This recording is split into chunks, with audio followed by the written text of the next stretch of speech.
दोस्तों बात करने वाले हैं जेपी पावर शेयर के बारे में। दोस्तों आज जेपी पावर शेयर के अंदर अगेन हमें वॉल्टिलिटी देखने को मिली, स्टॉक गिरावट में क्लोज होता हुआ नजर आया है। मेन पॉइंट भाई अभी के टाइम में अगर आप देखोगे बड़ी तेजी देखने को नहीं मिल रही मार्केट ने। हालांकि आज यहाँ पे नया हाई क्रिएट किया, मार्केट अपने बाउंड वीक हाई की तरफ जाता हुआ देखने को मिला। वही आप अगर आप जेपी पावर पे नजर डालोगे तो भाई ये अपने बाउंड वीक हाई से करंट टाइम पे अराउंड 17-18% नीचे ट्रेड कर रहा है। देखो यहाँ से नए हाई कब लगेंगे, क्योंकि करंट टाइम पे अगर फंडामेंटल एनालिसिस करें तो भाई फंडामेंटल बहुत स्ट्रांग है, बट मेन चीज की बड़ी तेजी नहीं आ पा रही है। अब यहाँ पे बड़ी तेजी के चक्कर में भाई कई लोगों ने इन्वेस्टमेंट कर रखा है एंड वो अभी के टाइम उब रहे हैं स्टॉक से कि भाई देखो एक दो सर्किट लगे, स्टॉक 20 रुपए के आसपास गया। अगेन वहां से हमें फिर से स्टॉक में प्रेशर देखने को मिल रहा है एंड लोगों की उम्मीदें फिर से जग रही है कि भाई 18 रुपए का लेवल नीचे आता हुआ नजर आ सकता है, क्योंकि भाई जब गिरावट होती है तो लोग डरते हैं, यहाँ से सेलिंग करते हैं। जैसा कि अभी के टाइम आप देखोगे तो मार्केट में भी हमें लास्ट अराउंड 33 पॉइंट की यहाँ पे गिरावट देखने को मिली है। वही अगर वॉल्यूम की बात करें तो इस गिरावट के अंदर वॉल्यूम, इस वॉल्टिलिटी के अंदर वॉल्यूम हमें गिरती हुई नजर आई है। ओनली फॉर 2 करोड़ के अराउंड हमें वॉल्यूम देखने को मिल रही है। इसमें से भी अगर देखोगे तो भाई 65% ऐसे शेयर जो हमें डिलीवर होते हुए नजर आ रहे हैं, जिनका डाटा बहुत स्ट्रॉन्ग है, जो कि पॉजिटिव संकेत दे रहे हैं यहाँ पे आने वाले वक्त के लिए। स्टॉक का मतलब मोमेंटम बन सकता है आने वाले टाइम में। मैन चीज की इस गिरावट के साथ जो पी है ना भाई वो 9 के आसपास आता हुआ नजर आ रहा है एंड भाई एमओबी के टाइम कोई बड़ा बाइंग शेयर ऑर्डर नहीं है। एंड मैन चीज की वॉल्यूम तो ठीक है, कम है, बट देखो अपडेट भी कोई नेगेटिव नहीं है। तो यहाँ से गिरावट का चांस कम है आगे की, भाई गिरते वो गिरेगा तो उठेगा। मेन पॉइंट आपको बता दूं, मैं जो हमारा वीडियो है एजुकेशन पर्पज के लिए, ना कि मैं कोई सेल बाय का रिकमेंडेशन बिल्कुल भी नहीं दे रहा हूँ। आपका पैसा है भाई, अगर देखो मैं तो कुछ भी बोल दूंगा, पैसा भाई आपका जाएगा, तो सोच समझ के इन्वेस्टमेंट करना एंड किसी पे थोप रहा नहीं कि भाई आपने पैसा गवा दिया। मैं अपना व्यू रखता हूँ जो कि मेरा व्यू है एंड इसके अकॉर्डिंग मैं खुद भी काम करता हूँ, तो मैं अपना व्यू आपको यहाँ पे बताता हूँ, अनुभव बताता हूँ, ठीक है। एंड न्यूज बताता हूँ स्टॉक के बारे में कि न्यूज क्या है, करंटली चल क्या रहा है, तो ये चीज आप ध्यान रखें। मेन चीज आज इंट्राडे चार्ट पे अगर आप देखोगे स्टॉक के अंदर यहाँ पे तो हमें वॉलेटिलिटी नजर आई है। पहले स्टॉक पॉजिटिव था एंड इसके एंड ऑफ स्टॉक में हमें गिरावट देखने को मिली। अब देखो इसमें दो चीजें बन रही है, पहला पार्ट पॉजिटिव, सेकंड पार्ट गिरावट है। जो क्लोजिंग है वो गिरावट में नजर आई, ताकि लोगों की माइंड सेट ये सही रही कि ये गिरावट में ही रहेगा। क्योंकि देखो पहले हरियाली है, इसके बाद यहाँ पे रेड जोन है, तो अब यहाँ पे आप देखोगे तो क्या चीज नजर आ रही है कि भाई पॉजिटिव जोन में गया है, शेयर भी खरीदारी हुई है, बट यहाँ पे हमें एंड ऑफ सेलिंग देखने को मिली। तो सेलिंग को देखते हुए लोग पैनिक हो एंड वो सेल कर दे। ये चीजें हमें करंटली यहाँ पे लोग जो बड़े प्लेयर्स को दिखाते हुए देखने को मिल रहा है। देखो रिटेल स्टॉक के बिल्कुल भी देखने को नहीं मिल रहा है, और पिछले 5 दिन में देखोगे कोई बड़ी रेट नहीं है।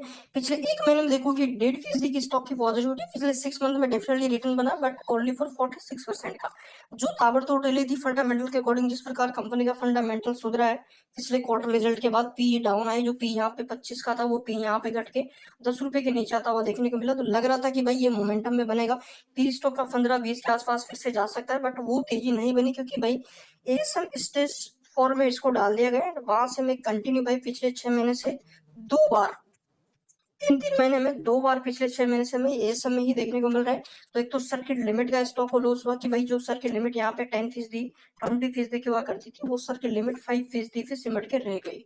तो एंड दूसरी चीज की एनएससी बीएससी की निगरानी में था, तो यहाँ पे कोई बड़ा प्लेयर खरीदारी भी नहीं कर सकता, बिकवाली भी नहीं कर सकता, जो गेम है वो नहीं खेल सकता। तो इस वजह से हमें यहाँ पे टोटली कंसोलिडेटेड स्टॉक में देखने को मिला। अब एसएम से निकलते यहाँ पे हमें एक अच्छा धमाका देखने को मिल सकता है। न्यूज बेसिस ये रेट करेगा, फंडामेंटल भी स्टॉक अच्छे हैं। क्वार्टर वन के रिजल्ट भी आपको इलेक्शन के बाद देखने को मिलेंगे, सॉरी जो आपका बजट है उसके बाद देखने को मिलेंगे। तो बजट में भी यहाँ पे डेफिनेटली अगर कुछ अनाउंसमेंट होता है पावर सेगमेंट को लेकर, तो यहाँ पे पावर शेयर धमाका करने वाला। देखिए अभी के टाइम अगर आप पावर शेयरों को देखोगे तो भाई कोई बड़ी लेने, खासकर अगर प्राइवेट सेक्टर के शेयरों को देखोगे तो इनमें हमें कंसोलिडेट देखने को मिल रहा है। वही जो आपका जेपी पावर है, जेपी पावर पिछले दोस्तों 4-5 महीनों से भाई रिटर्न नहीं दे रहा है। ओनली फॉर यहाँ पे हमें एक रेंज के अंदर इसको कंसोलिडेट होता हुआ देखने को मिल रहा है। आप देख सकते हैं यहाँ पे कोई बड़ा मोमेंटम नहीं बन रहा है, जिस प्रकार हम यहाँ पे पहले देख रहे थे कि यहाँ से तेजी आई तो जितना गिरा उतना, जितना उठा जितना गिर चुका है, फिर कंसोलिडेट धीरे धीरे इस लेवल के स्टॉक ने यहाँ पे रिकवरी करी है।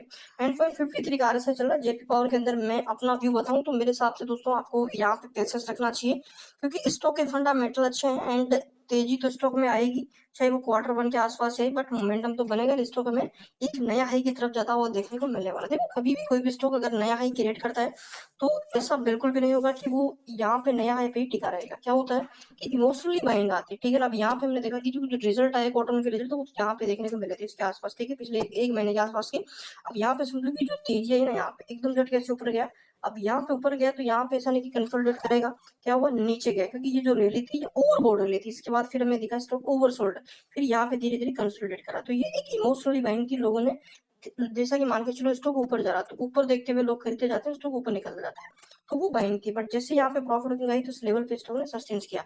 अब जो रैली आई क्वार्टर 1 के रिजल्ट की एंड क्वार्टर 4 के जो रिजल्ट थे उनके बेसिस पे रैली आएगी, इनकी जो वैल्यू है इनको देखते हुए स्टॉक ऊपर निकलेगा। तो अभी के टाइम पेशेंस कर सकते हो, आने वाले 2-3 दिन के स्टॉक हमें यहाँ पे पूरी तरह से सबसे बाहर होता हुआ नजर आएगा एंड सर्किट लिमिट के अंदर बदलाव होता हुआ डेफिनेटली दिखेगा। सर्किट लिमिट या तो 10 की या 20 की, इन दो लेवल्स पे देखने को मिलने वाली है। तो करंट टाइम पे पेशेंस रख सकते हो एंड व्यू आपका है, डिसीजन आपका है, ध्यान रखना, ठीक है। चैनल पे नए हो सब्सक्राइब जरूर कर लो, बेल आइकन पे ताकि कंटेंट अपडेट्स आपको मिल